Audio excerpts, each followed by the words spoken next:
So really pleased to meet the guests, the journalists, and our audience watching the stream of the Laboratory of Legislative Initiatives on the impact of the courts on implementation of reforms in Ukraine. I'm glad to introduce our guests today. So we have Oleksandr Kornienko, First Deputy Head of Verkhovna Rada of Ukraine, Oleksandr Ilkov, Director General of the Governmental Office of European and Euro-Atlantic Integration.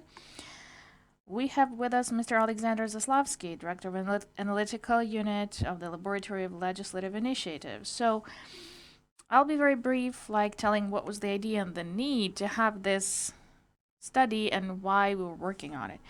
So currently Ukraine has a huge chance to finally meet its European and Atlantic aspirations. We will have the post-war recovery years to come, and it makes us think like, what was wrong in the previous iteration of reform? Actually, we drew attention that the reform has a very specific and shadowy impact. Let's call it shadowy impact. The judges, self-governance, and the general activity. When reform is well planned in a perfect way, the courts don't have any grounds and opportunity to cancel anything in various political battles to be there over certain issues.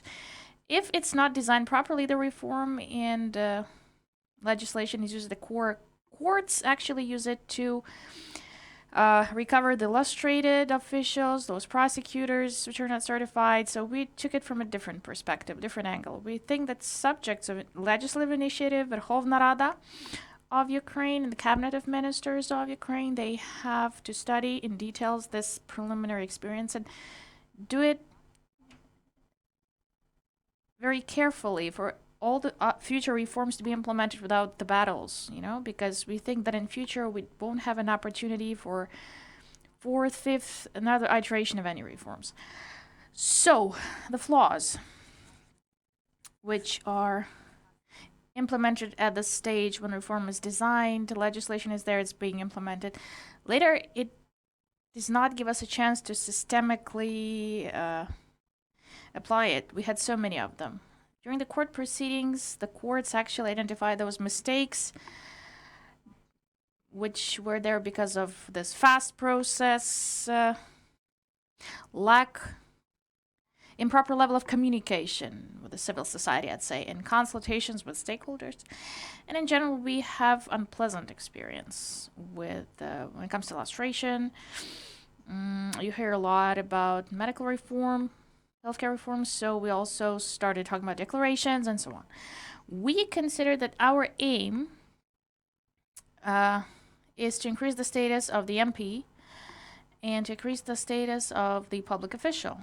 And this is the core of our work. And for us to increase the status, to improve it, we think that it's not necessary to criticize, but to promote and encourage and to prepare analytics of that level to help both Verkhovna Rada and the cabinet, because in future we won't have a lot of time for experiments.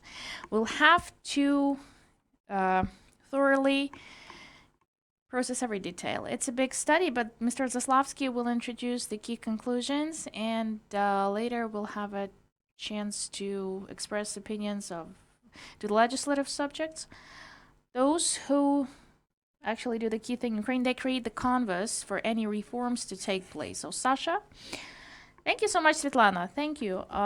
Dear colleagues, dear audience, ladies and gentlemen, first of all, I'd like to say that I do hope that our fundamental 180-page study made by the Lab of Legislative Initiatives, led by Alina Makhno, our analyst, will be used purposefully. And Svitlana actually introduced the key aim of the study. So what is the aim? To identify typical mistakes in the reform process in Ukraine. And I will add why we think that this is of huge importance, because Ukrainian society already witnessed so many iterations of reform. Unfortunately, quite often, those were not successful, let's be frank. And every time the new iteration of reform starts with hopes and aspirations, which lead us to a disappointment, and it somehow delegitimizes the state institutions at a certain extent. So we do hope that after this study, the recommendations that we offer will be thoroughly considered, put in practice. And this will also promote the increasing of legitimacy and that there will be more trust from the citizens of state institutions. I will not talk a lot of how we were doing that, but still I'll just mention a couple of things, important ones. We call this phenomenon the court intervention. And to separate it from the similar nature, the court activism, as we call it, the phenomenon that is widely known and popular in the Anglo-Saxon law system. So we analyzed 20 verdicts in different countries: US, Great Britain, Mexico, India. And apart from that, the most fundamental part of the study is the analysis of 259 various court decisions, verdicts, decrees, motions in 5 cases. Under 5 cases I'll mention later. The last thing is just to understand what is the court activism in Ukraine. The impact of constitutional court on the reform in Ukraine. We analyzed 6 constitutional motions, 42 of constitutional complaints. So we picked 5 cases to analyze. I think these are the most eloquent that show the individual level of the reform. Criticism. So first of all, the lustration procedure was under appeal, the 2014 procedure. Then the recertification of National Police of Ukraine appealed. Then the Maidan judges elimination, so-called, and then the Prosecutor General Office, the prosecutors, the results of prosecutor certification were under appeal, and also in 2022, 2023, the freshest one, regarding the pro-Russian actions. We analyzed how the reform is designed, that initiators of the reform wanted to achieve, what tools they actually took for it, how this tool was presented in legislative acts. We analyzed how reform is being implemented, how responsible executive bodies, not only central, national, local level, how they do implement the reform. Then we analyzed the appeal procedure with analysis of motivation, why and how they justified their claims. Also the procedure of appealing the results and contesting the results, what decisions, how courts motivated the decisions. And the last thing, also important, analysis of response to reform from the civic society and state power bodies. So where were the procedures reconsidered if those appeared to be inefficient since the very beginning? All right, so what can we say as a result in general? In fact, there is an impact of what we can call the court intervention, indirect, via mass contesting of the reform at individual level. So this is something that we may call the shadowy impact of courts when they impact the legislative environment, the process of assessment of the policies, generation of policies, and in fact, this formulation, mass cancellation of reform results at the level of individual contesting, is the key feature of what we call the court intervention. And why it's different from court activism, what is known in the world. So how does this court intervention, how it is represented, how the impact is manifesting?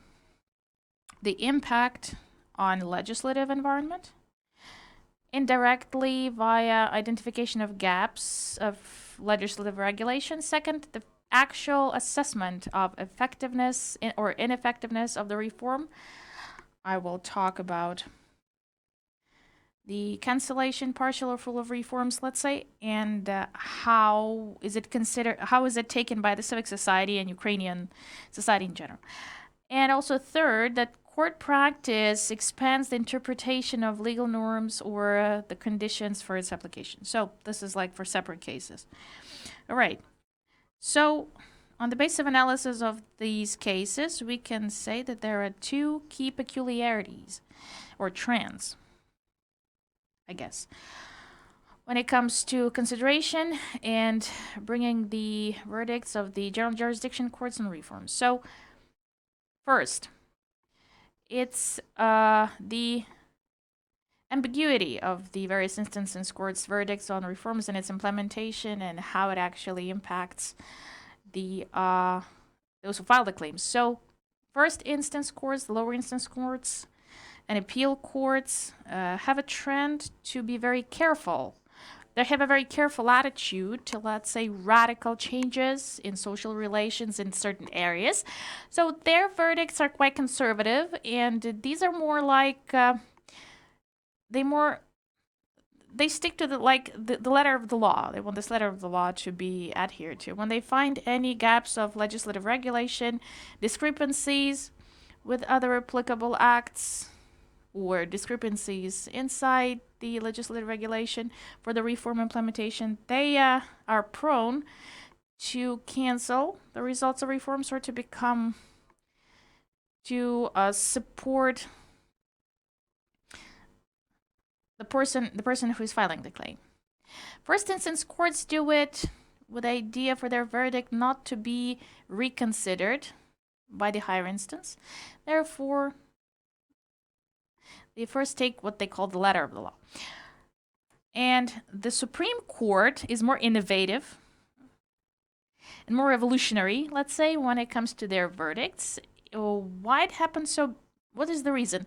This court, we think, is looking more at what did the reform designers put as a name? What tools they picked? How exactly did they present it in the legislative acts? What aim was there for the reform designer? And they took it as a basis. What they call the spirit of the law. So they assess the reforms, and quite often they reconsider, eventually, the verdicts of the lower instance courts. So, second peculiarity, fortunately or unfortunately, it's hard to say, that as a result, not always this court intervention leads to full cancellation of reform results. So, out of 5 cases analyzed, in 2 of these, still the general jurisdiction courts fully cancel the results of the reforms. The results of illustration and the results of NPU certification, NPU staff certification. So the result of the judge's work was the full cancellation of this reform initially. Other 2 cases, recertification of the prosecutor general staff and Maidan judges, that case. So if I'm not mistaken, these were not fully canceled, but the general jurisdiction judges defined these substantial gaps in the procedure. So if these were not fully canceled, but as a result of appeal and due to court's activity, the state had damages inflicted. So both during the designing of the reforms, which appeared to be not effective enough, and during the judges' activity and their secretariat. And the compensations were paid to those dismissed employees when they filed the claim. So the last case I would like to stop at, the prohibition of pro-Russian parties, it demonstrated that courts fully agreed with the MOJ. It tells us that, first, we can implement reforms in a very proper way for the courts not to have any remarks. Secondly, we did it in the conditions of the martial law, the ongoing war. And the third one I'd like to note, this was done in the conditions of this huge public demand for radical decisions regarding pro-Russian politicians in general. Political parties as entities and individual MPs in Verkhovna Rada. Despite this public pressure, legislators picked the option which demonstrates that Ukraine, in these harsh war conditions, is demonstrating the adherence to the rule of law principle, which is a clear message for our Western and European partners. So, two levels of reform implementation. So, we speak of the designing, how the reform is being designed, and how it actually is enforced or implemented. So, at both levels, we identified certain problems and gaps and some issues. So, the designing problems. I just have to say that this level has the most problems, the biggest problems, the most comprehensive when it comes to gaps, which were identified as a result of the general jurisdiction court's activity. So first, legislative acts sometimes contain clauses which contradict or are not fully compliant with the Constitution of Ukraine. Secondly, international standards are not considered, despite these frequent statements that we do comply. A lot of discrepancies between the acts. So these can be very superficial, the clauses, and quite unclear terminology in the legislation. Yeah, quite ambiguous when it comes to reforms. So, the second set of flaws, so the terms are violated, so the entities engaged in this process, they act, when they oppose the specific requirements, and decisions are not truly justified or duly justified, especially when people are dismissed. So, what recommendations we have? When I list these, this may sound like common sense, okay? So it's like something that should be done in any case, like when you design any legislative act. But still, our analysis demonstrates how can the incompliance with these simple principles and rules, how can it impact the general effectiveness of the reform? And basically, let's be frank, and that we lose the state budget. We lose the money. The state loses the money. First, we have to consider international standards when we have certain reform implemented. All right. This is just a dogma, okay? We should consider and take into attention the remarks and recommendations from the expert environment. Also, conclusions on the quality of the act's designing contained in decisions of Constitutional Court. Before the claim comes to Constitutional Court, they have this, what they call the opinion, okay? Which is fixed. When we analyzed similar decisions of the Constitutional Court, we may even expect specific verdicts for the next time. Verdicts made by this court. Again, I mentioned that the expert environment recommendations are important. Well, I should note that internally, expert structures, units of the Secretariat of the Verkhovna Rada, so we speak of the research department, legal department, quite often they tell us that there is incompliance with international standards, there's no adherence to international agreements, that Verkhovna Rada is committed to perform, so when we have discrepancies with the Constitution, and they quite often say that there is incompliance of those legislative acts with applicable legislation or certain internal discrepancies when it comes to clauses. Definitions must be clearly identified, the clear criteria on the basis of which the decisions are made, clear procedure, exhausted list, exhausted procedure and algorithm for a certain reform stage should be there in the legislation. And of course, we need the design of the reforms should be followed by discussion with the public sector engagement. Yes, it's clear. It's pretty clear. So the stage of reform implementation. Conclusions after the inspection results must be fully justified. All stages must be properly documented.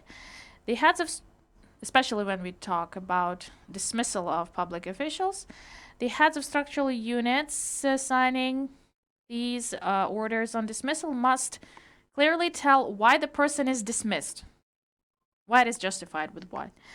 Basically, I can finish with this, and it looks pretty logical.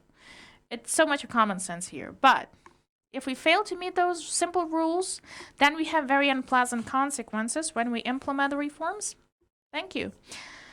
Thank you, Oleksandr. I'd like to pass the floor to Oleksandr Kornienko. And I just want to note, it's so nice that we are watched now by representatives of the judiciary branch. And just the clear cooperation of civic society and cabinet of Verkhovna Rada, and really the structural units of the judiciary branch will give us a chance to design these reforms properly. Alexander, thank you so much.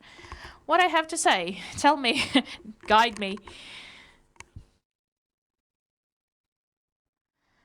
Okay, as a subject of legislative initiative. Okay, look. First of all, we need to have these very cautious conversations. We must be cautious because judiciary branch is independent, and I had those cases when the judiciary is really harshly responding to any talks of that type. So let's be very, very abstract, okay, if we take those cases, right? So let's consider it very carefully. Your analyst presented information. So we have this political component and technical component, more organizational component. If we speak of the political element, well, in our convocation, we had cases when judiciary branch, presented by the Constitutional Court, they just canceled the fundamental reform, one of the most fundamental, declaring the income. Okay, so the declaration. So did they cancel it because it was designed improperly, the reform itself? I think it's a subject for discussion because the anti-corruption system reform, not even in the contact of the public with civic society was actually designing that. In 2016, we gave it to the government saying, this is the reform. It was agreed by everyone, partners, all the world said yes for it. And international commissions and many others. But it was not an obstacle for the Constitutional Court then to come out with this decision. 99% of political decision that was, I guess. It was backed with some legal components, so the judiciary branch can make political decisions. We can talk for a long time about various cases in the Supreme Court and in the past and now both. On the other hand, we can talk about so many cases, unfortunately, of just average courts, We may not even know about those because there's no systemic analysis of the registry. Nobody's actually handling that. Like everyday systemic analysis is not there. So sometimes in the media, we have some stories popping up, like some district court in Poltava offers to cancel the prudential decree in mobilization and like that. And a lot of that we have in the reforms as well, because specific results or specific implementation of reforms locally, it may take place not as it was expected by the legislator and the experts helping to design it. And eventually, this, in general jurisdiction courts and administrative courts, it may be contested easily. So when it comes to technical element or organizational one, I do agree, and I really agree with the idea that we have to increase the quality of the reforms inside, of reforms itself, because reform is a set of actions. It's a comprehensive approach. And we have this legal element or regulatory element, like with the decentralization reform, which is still not complete. The amendment in the Constitution, this what it should start with. Then we have legislative support, then we have bylaws, and then implementation, which quite often is taking place not on the basis of documents, but it's backed by everyday activity of public officials, local self-government bodies, officials, or some special categories like in banks, for example, like National Bank. And a lot is regulated just with traditions and customs and the body and the entity, what like is a tradition there, what is the attitude. This is what rules the process. Any reform goes very, very harshly. It goes in a difficult way, because we know the wise words of people from other countries that culture is having strategy for breakfast. So there are so many reforms which are, let's say, inside the public service entities. These reforms get stuck inside of these services. So we just have to increase the quality, of course, increase the quality of legislative acts that actually shape the reform, various acts. And we have like a couple of discussions here. One discussion is not a new one. It's quite popular in the environment of specialists on constitutional reforms and constitutional law. It was mentioned quite often, mentioned by expert who offered to reform the Verkhovna Rada. Not always there is a legislative initiative. Not in all countries there's legislative initiative for MPs. In European Parliament, the one that we try to take as exemplary, they don't have legislative initiative of individual MPs. So the experience shows that quite often the individual legislative initiative is used in with advertising purpose, and MPs register laws just to change the lyrics of the anthem and so on. Or when it comes to blocking the reform, because the amendments, this is also individual initiative. And our Ukrainian, remember the land reform, what happened there? 3 laws there were. In total, 7,000 amendments were in these 3 laws. In the basic law, fewer in other one, and in the last one, even fewer. This is just an example. And it's rooted in this individual legislative initiative for the MPs. So the other issue is institutional capacity. It's an issue as well. If we talk about Verkhovna Rada, of course, further reforming of the secretariat taking place. It will take place in future, regrouping, restructuring, establishing a research service already functioning, restructuring the approaches of the leading expert department, legal department, maybe other vision of their functionality, because we analyzed so many secretariats of various parliaments in the world. Just for 2 departments, one department handles the first reading, the second reading is just the Ukrainian know-how, As we know, when it comes to institutionality, these are separate ones. But of course, the research should stay there, not to have these changes in the anthem lyrics and other stuff, just to keep that away. If we speak of the government is increasing institutional capacity. Oleksandr may give an example of your integration, but we remember that within the recent years, when we had the first public management reform stage, when they installed the reform experts in the ministries, the quality of what comes from the government, of that output, is increasing, and was increasing gradually and is increasing. Third thing, the judicial reform itself, because I will not talk a lot, because in the newspaper they start writing that I'm promoting, pushing, and whatever. But I just want to say that judicial reform, it took place for like a couple of times. The previous one, and it's like a never-ending process, never-ending story. At some stages, it's blocked by the opinion of the judiciary branch, let's be frank.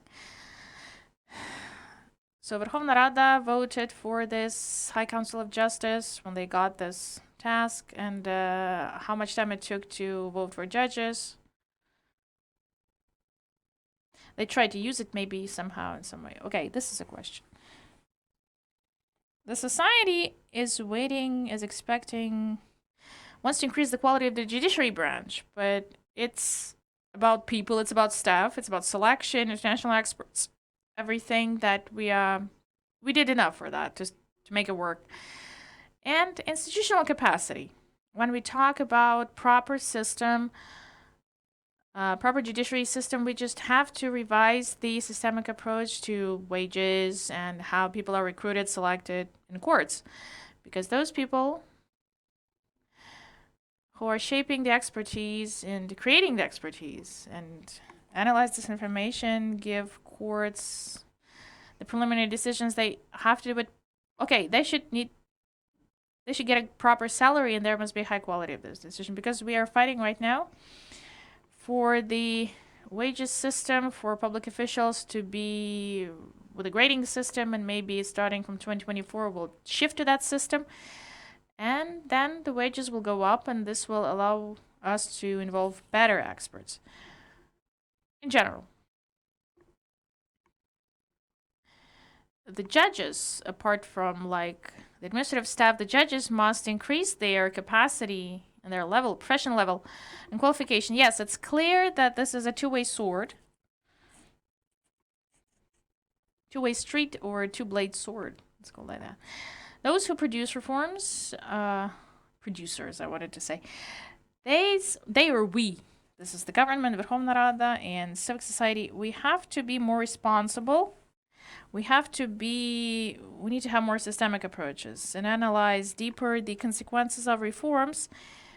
If political decisions are made, we have to make these considering all possible risks, because every dissatisfied stakeholder, this is a potential claim at any level that you mentioned. So if this is a land reform, this is maybe the owner of the plot in the village, procurement reform, hundreds of thousands of entrepreneurs who will contest somehow and investigate. If this is the reform of humanitarian reform, so this may grow into very unpleasant things.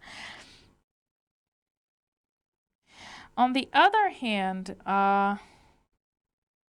judicial system must understand that they have their own responsibility in this process.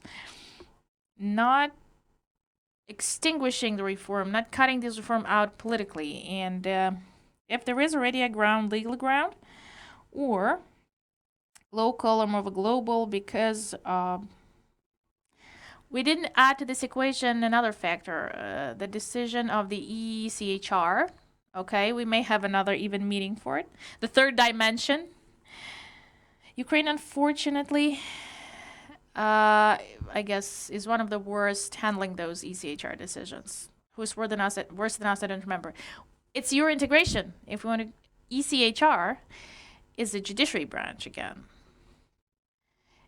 It's not in the negotiation procedure. It will not be there in certain tasks. But the spirit of your integration, spirit of council membership, the human rights should be respected, should be, and the certain decisions should be taken into account. So the judiciary system must hold this liability. Just to conclude, I want to say that on the way to integration, where we are, and we expect to have the negotiation start this year, a lot should be improved in the area. We have to quickly change it, reshape, reconstruct 35 negotiation chapters, a small reform in each. Small and big reforms are there. So for these reforms not to be a pain in the ass later, and from the standpoint of society and partners. Remember the case with the wood processing, where other courts, but in fact, they gave their vision on this reform in Ukraine. All right, so these are the tasks that I observe, that I think this is, if the lab initiated this discussion, really need this discussion to take place maybe now. We're still in the paradigm of 7 promises to be met, and we're still opening negotiation. We still can't assess the scale right now, but we need to rely on the partners' experience. What our partners tell us, like Polish partners, Romania, Bulgaria, the last extension, they speak of it. They say that the quality and sustainability of reforms, this is important. European Commission will assess not the formal adoption of laws, but how these clauses are functioning, how reforms are taking place. So even taking the couple of years perspective, like land reform, is it functional? Okay. If yes, fine. This doesn't work, let's change it. Thank you for the opportunity to take part. Thank you so much. Oleksandr, first of all, on behalf of all of the civic society and the lab, we want to thank you for your leadership in the parliamentary reform, because you managed to do a wonderful thing to push that eventually from the dead spot. So you did a lot for us to see, to get a chance to see like the light in the end of the tunnel, and the parliamentary role cannot be overestimated. I'm amazed with your bravery. You gave a lot of food for thought now for future work, and it's so nice that the parliament always does what one promises, this parliament. But it's a hard thing to do, of course. In the aspect of reforming and public oversight, it's important for the society to help us, not just to use this as a political battle. Yeah, so Oleksandr Ilkov, please, from the Cabinet of Ministers, give us the opinion, and after Oleksandr, we will try to finish, because then we'll have a lot of work on distributing those messages. Okay, Oleksandr, please. Good morning, colleagues. Okay, it's too loud to say like the cabinet's opinion, just the governmental office opinion. I'll present. And I'll continue the Oleksandr's speech. As a politician, he said that he's very cautious about this topic. As a public official, I'm even more cautious. I have to be cautious when it comes to judiciary branch activity. But I had a chance to read the results of the study, and the Lab of Legislative Initiatives again confirmed the reputation of a powerful think tank, because what I expected to see, criticism of judges, those who actually slow down the progress and the reforms, but they focused more in the study on different things, on other things, and very proper things. So how should we build the architectural reforms to avoid its further cancellation or substantial transformation after these become an object of judicial oversight? And I'd like to stop at a couple of things. So first of all the reforms presented in the research, these were more like political social character. And all these reforms were just a response to public demand, powerful demand. And we need to find a balance, okay? Compromise, because we understand that we need to implement important things. We have challenges. Many of these reforms are the direct result of 2014 Maidan, but looking for that balance between the demand of the society and compliance with all international standards, the practices of ECHR, expertise of other countries implementing these reforms, it's really important. Therefore, I would mention another reform, which is not here in the study. It's not mentioned, but I was adjacent to it in a certain way. The Supreme Court reform, yeah? It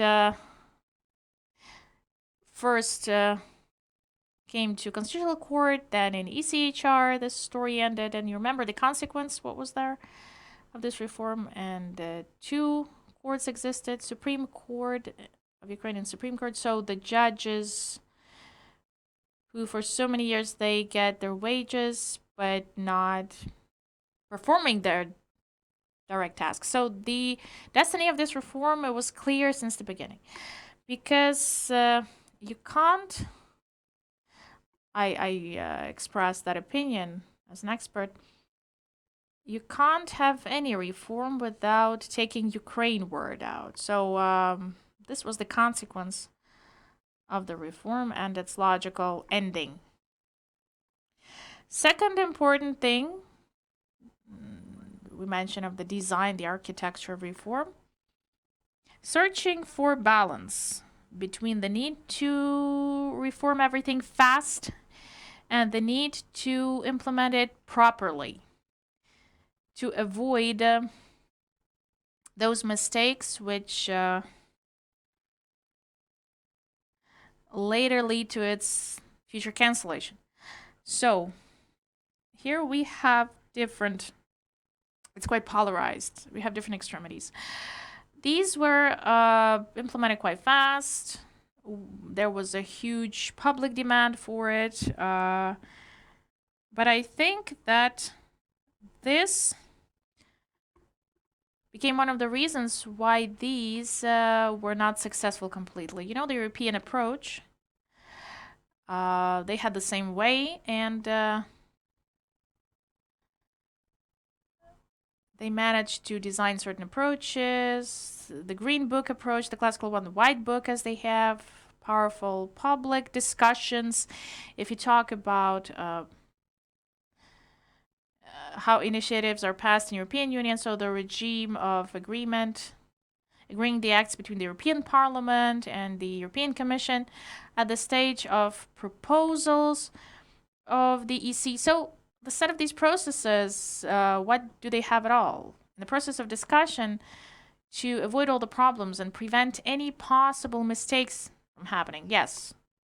On the one hand, yes, but on the other, we have a classical situation when we are at the final stage of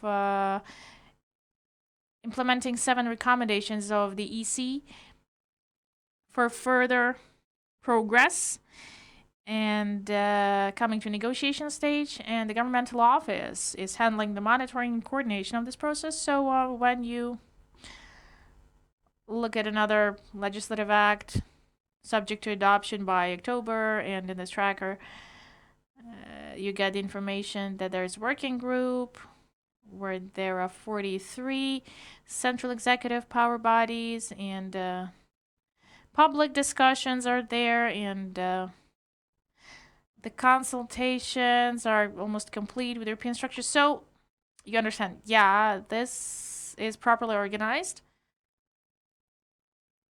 when it comes to the algorithm, but it doesn't fit the deadlines that you have in front of you. Second important element we have in the study, I'll speak of it. It relates to the judicial oversight. I think that in this case, a lot of proper steps were made. So enhancing the strength the status of the Supreme Court, and the quasi-president practice introduced, the clauses on considering the opinion of Supreme Court in the legislative activity by the bodies, the chance for the court's advance request when it comes to certain cases. So typical cases. It seems to me that all these processes, these are moving in the right direction, but we need to analyze it more properly. Again, structurize it for us to avoid this vicious circle of court cases, any delays, because again, when you cannot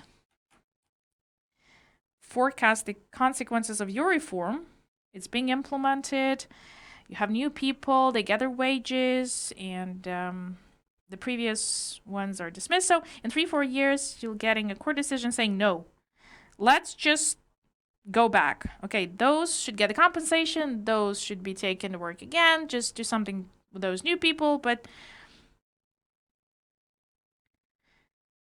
we have to work on that to avoid those mistakes.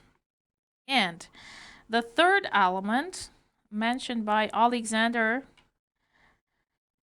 how exactly shall we structurize our future work considering our Euro integration aspirations? Yes, we have a lot of work in front of us in the future, so it's important to properly organize the process of preparation, I mean the legislative act. So I'm grateful to Oleksandr. He raised the issue of so-called individual MPs initiative. Yes, the proper statement that in European Union, in the majority of EU member states, the key, the headliner, the one who initiates any reforms and the leader of legislative process is the government.